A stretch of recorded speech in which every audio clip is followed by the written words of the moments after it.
L'arbre se dressait au centre du terrain à bâtir. Sa masse en occupait tout l'espace. C'était un véritable monstre végétal, vieux de plusieurs siècles. La circonférence de ses branches noueuses équivalait à celle des troncs des chênes centenaires. La superficie de ses feuilles abondantes atteignait facilement 5 fois la surface, représentée par une main ouverte, doigts écartés. Il semblait non seulement conquérir le monde désert, mais envahir aussi l'espace formé par les 3 anciennes maisons bourgeoises qui délimitaient son territoire. Les habitations, pourtant imposantes, semblaient minuscules par rapport à la masse formidable de la créature végétale. Une simple barrière en bois le séparait de la rue. Une pancarte était clouée de guingois sur le montant supérieur de la barrière. Parcelle 304, terrain à bâtir, proclamait-elle en caractères à moitié effacés. Le temps et la pluie avaient rongé depuis longtemps le numéro de téléphone qui accompagnait la vie. Nul ne semblait se décider à acquérir le terrain pour bâtir une maison, ce qui aurait signifié la mort de l'arbre gigantesque.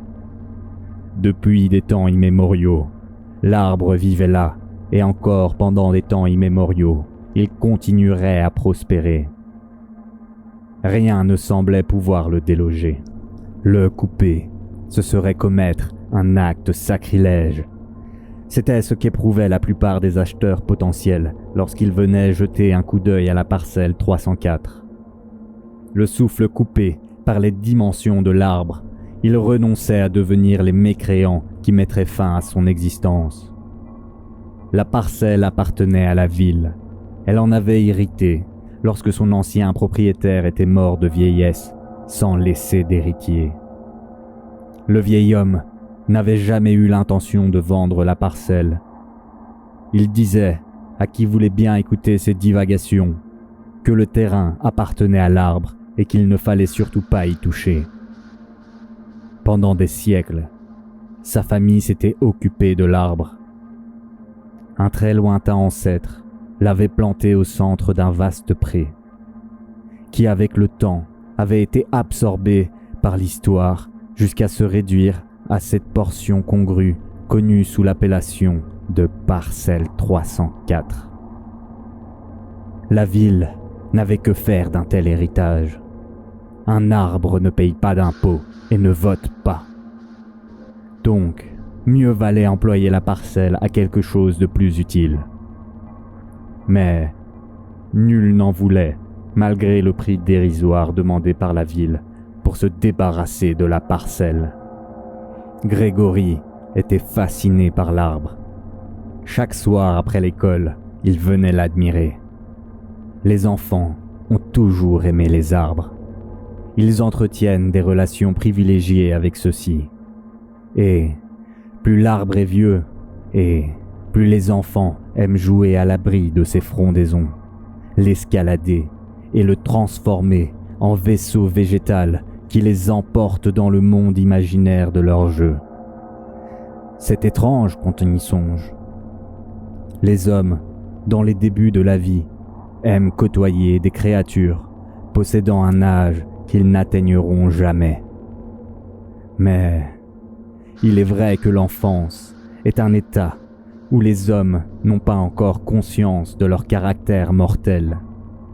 Pour les enfants, les arbres sont des compagnons de jeu qui ont vu passer beaucoup d'enfants avant eux. Des enfants qui, à travers les âges, ont tous joué au même jeu, transformant les arbres en abris propices à les abriter des atteintes du monde des adultes. Une fois adultes, la majorité de ces enfants ont oublié leur fascination pour les arbres. Au contraire, ils s'ingénient même à les couper, sans doute, pour se venger du fait qu'ils ne sont plus des enfants, alors que l'arbre restera toujours identique à lui-même, et cela bien après leur mort. L'homme est fragile, alors que l'arbre est une force qui persiste durant de longs siècles. Mais l'arbre de la parcelle 304 était différent de ses congénères. Son caractère gigantesque impressionnait même les enfants. Il se sentait trop petit lorsqu'il se tenait au pied de son tronc. Seul Grégory venait lui rendre visite. Il était âgé d'une dizaine d'années. Il était trop petit et trop mince pour son âge. Il aimait rêver et lire pendant des heures. Il détestait les jeux brutaux de ses camarades.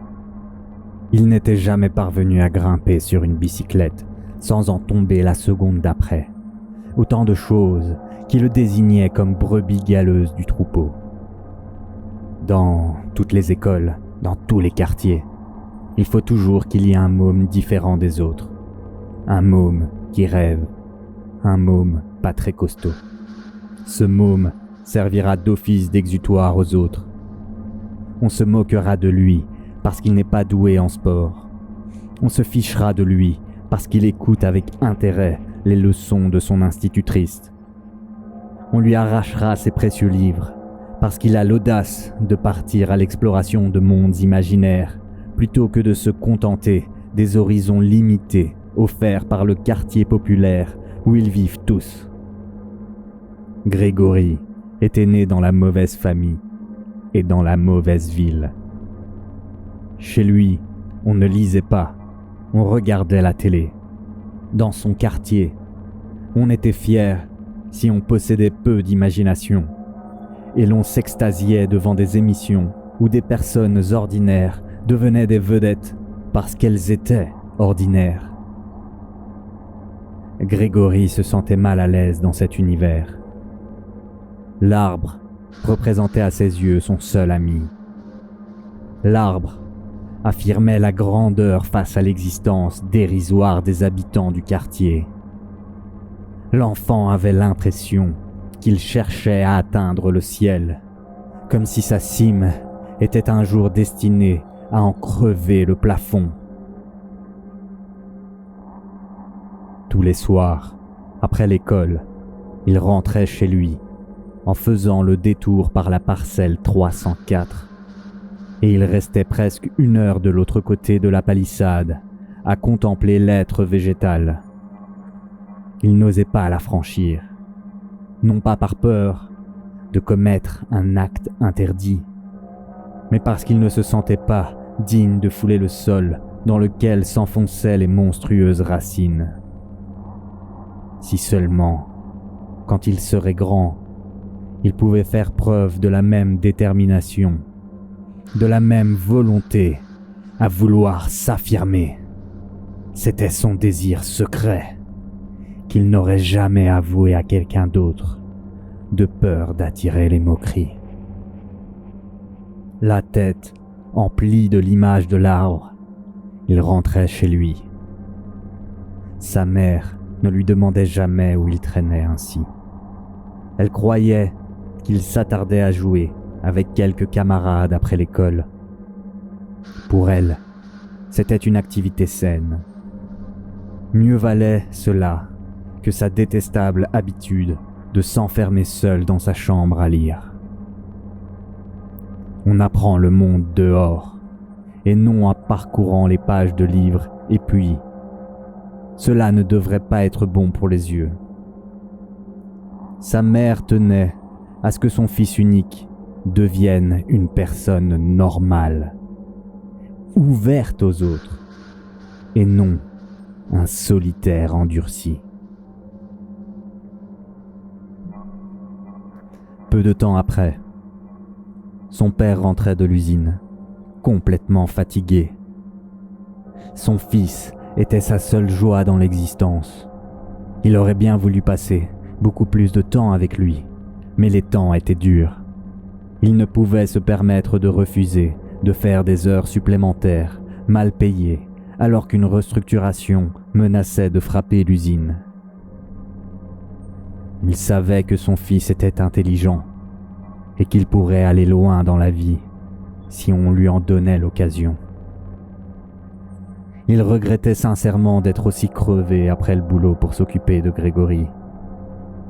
Généralement, il rentrait, s'effondrait dans le canapé et passait la soirée à regarder l'air vide, la télévision.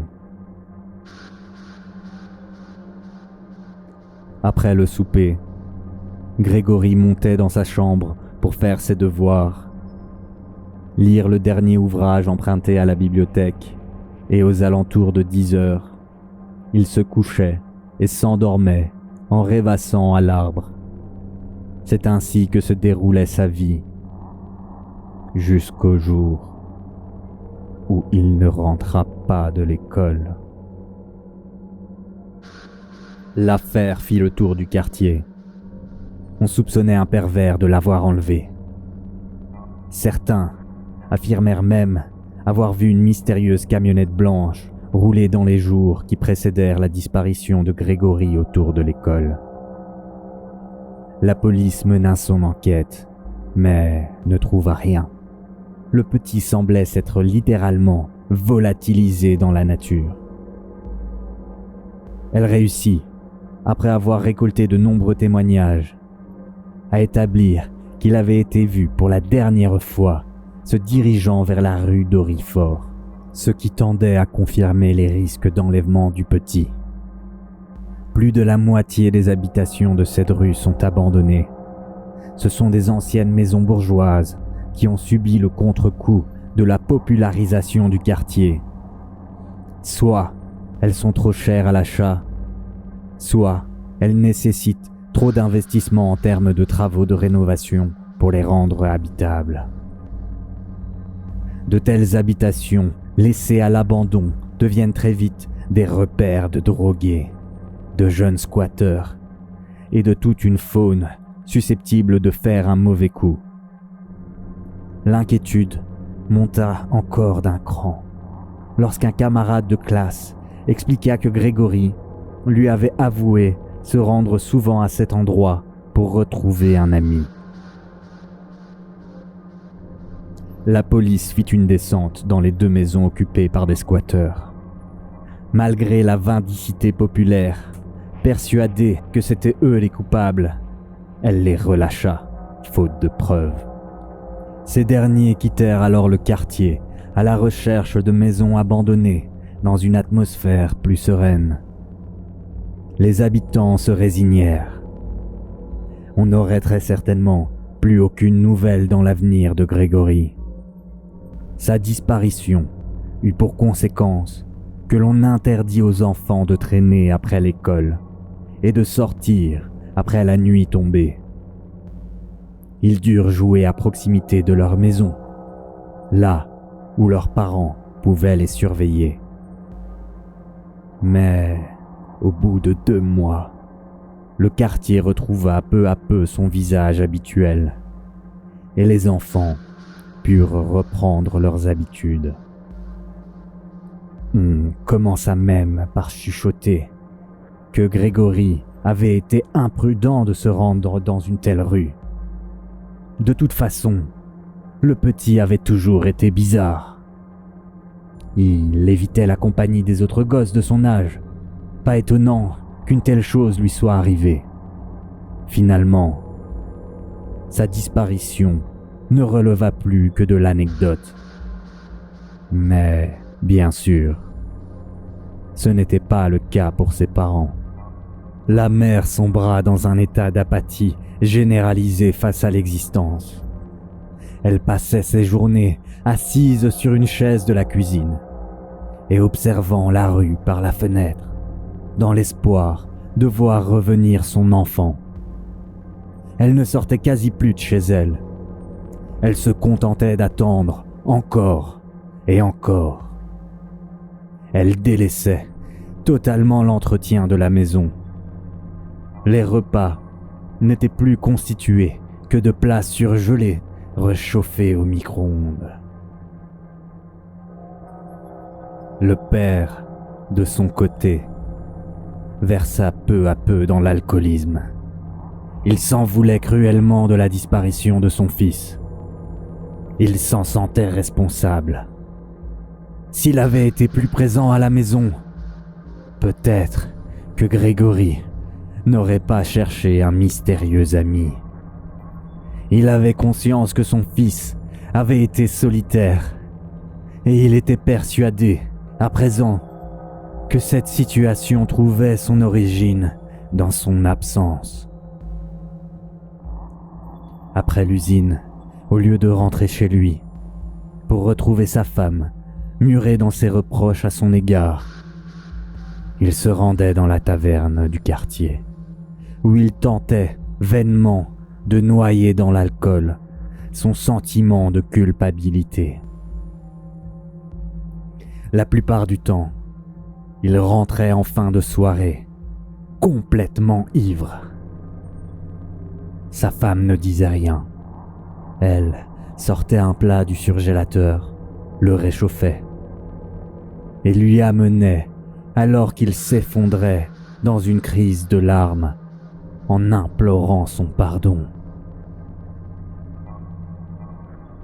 À la fin d'une journée de travail, alors qu'il se remettait encore difficilement de la gueule de bois de la veille, le contremaître vint le trouver à son poste pour lui annoncer qu'il était renvoyé.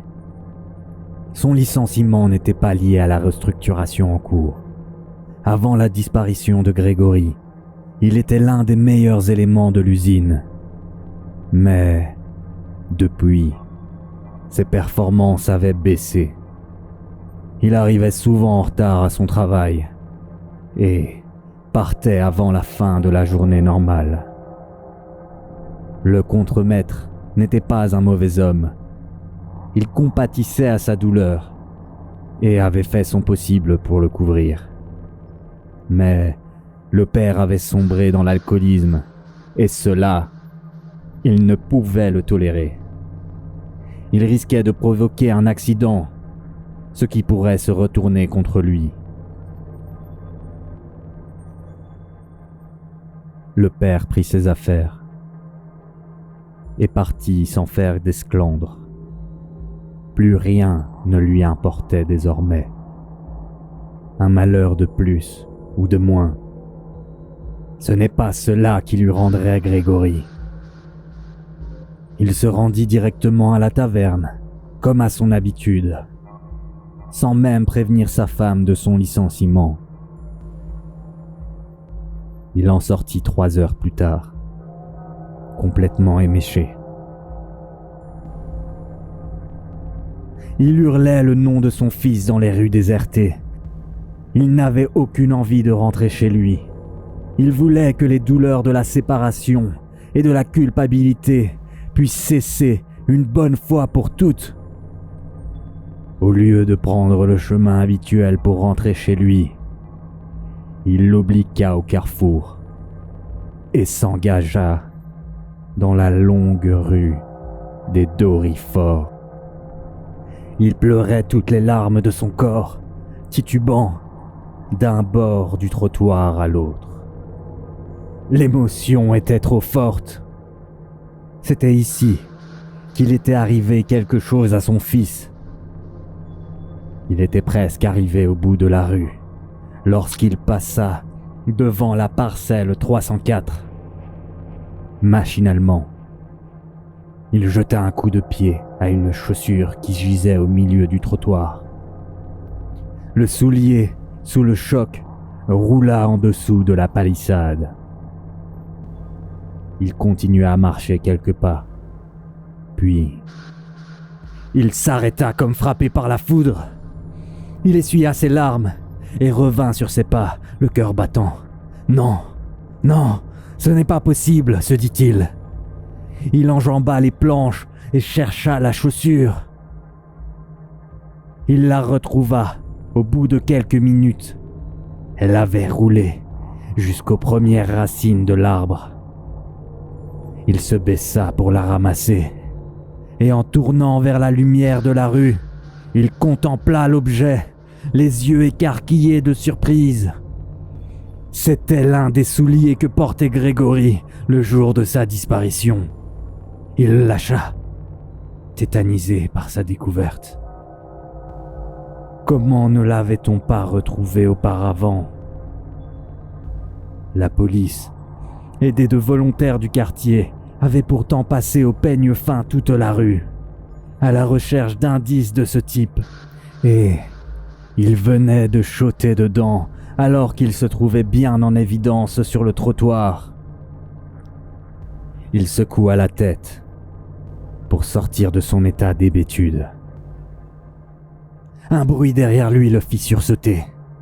Cela ressemblait à un craquement, comme si on venait de casser une branche. Il se retourna et aperçut dans la pénombre, à la base du tronc gigantesque, une forme blanche qui disparut dans un trou creusé entre les racines. La forme qu'il avait eu le temps d'apercevoir ressemblait à celle d'un visage. « Je deviens fou ou quoi ?» pensa-t-il. « L'alcool, cela devait être l'alcool. » Mais il se sentait complètement dégrisé depuis la découverte de la chaussure de Grégory.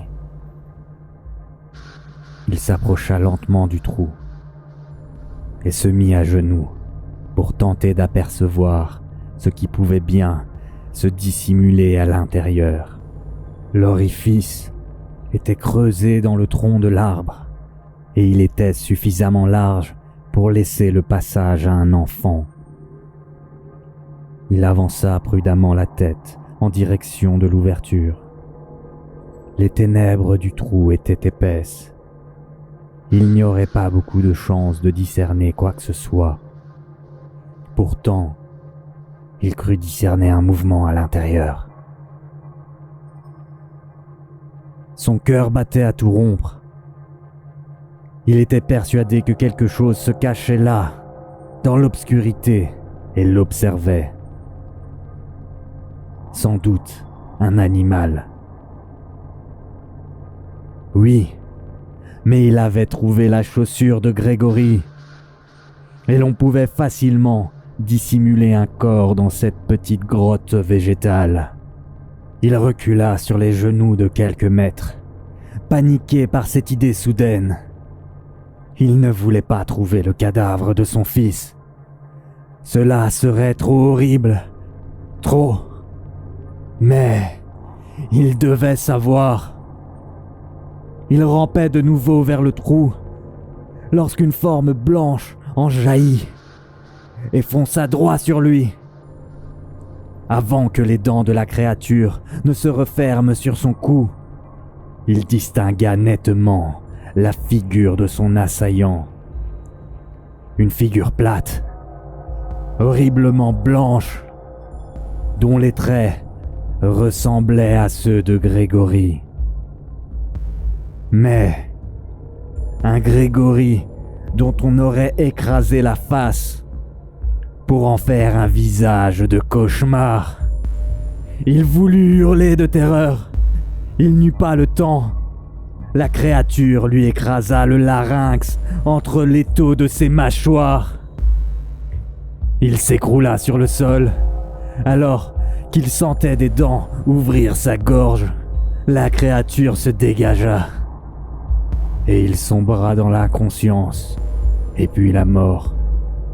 Alors que son sang se répandait autour de lui, curieusement, la terre sembla aspirer le fluide rouge, comme si elle s'en nourrissait. La créature l'attrapa par la jambe et le traîna, tout en rampant à l'intérieur de sa tanière. Une fois son protégé et le cadavre à l'abri, le tronc se contracta autour de l'entrée, en émettant un bruit de craquement de branches que l'on casse de manière à dissimuler l'existence du trou.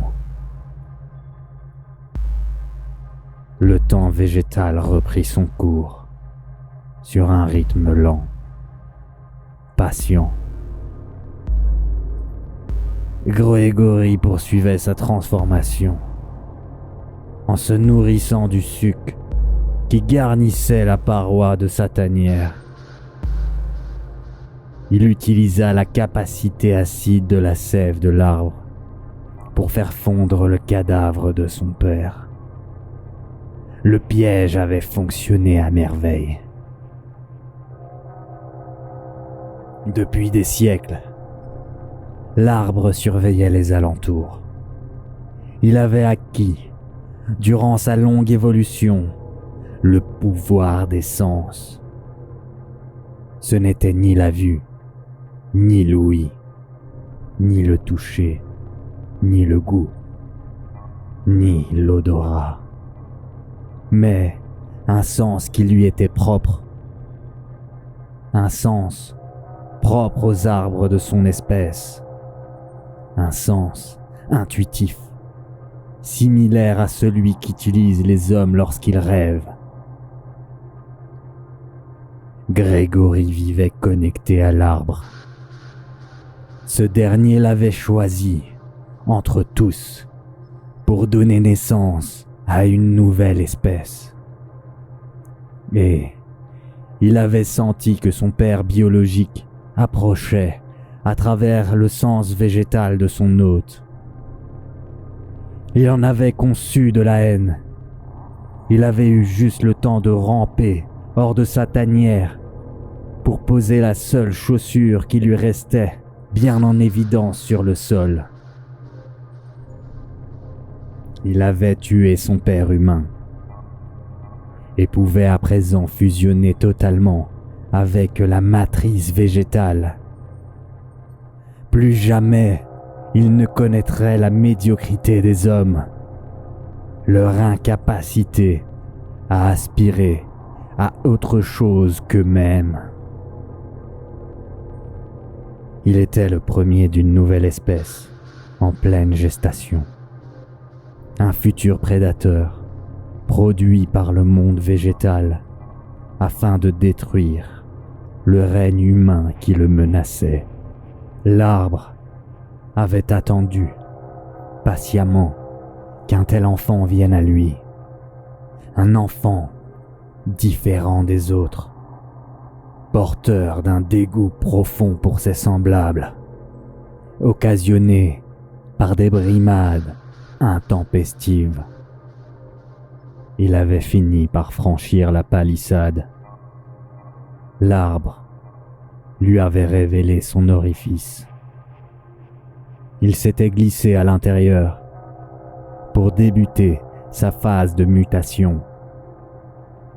Il faudrait plusieurs années pour l'accomplir totalement. Le temps de le transformer en être végétal issu du règne animal. Mais une fois accompli, il pourra enfin sortir et partir à la conquête du monde.